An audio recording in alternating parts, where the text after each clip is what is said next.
Hello जबरौंद, क्या आपने कभी भी ऐसा सोचा कि 29 फरवरी आखिर 4 सालों बाद ही क्यों आती है? तो आज हम इसी लॉजिक के बारे में बात करेंगे।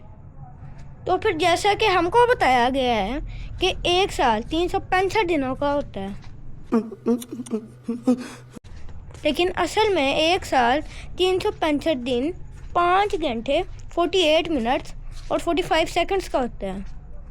अच्छा, यानी कि तकरीबन 6 घंटे बनते हैं। ठीक है। और इन्हीं 6 घंटों को हम उड़ा देते हैं और फिर 4 सालों बाद वही 6 घंटे एक पूरी दिन की शक्ल बना लेते हैं, एक पूरा दिन। और फिर उसी को गुड बाय टाटा करना, पूरी बर्बादी हुई।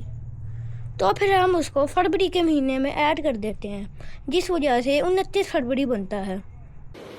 समझ गया। और फरवरी में क्यों?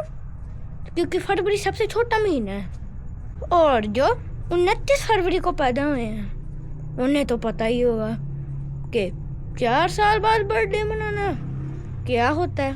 तो जबरौंद, उम्मीद है अब आपको समझ आ गई होगी कि 29 फरवरी का क्या फंडा है। यानी कि हम 3 साल 365 दिनों के हिसाब से गुजारते हैं और फिर चौथा साल 366 दिनों के हिसाब से। अब ये क्या है? Bye bye bye bye bye bye.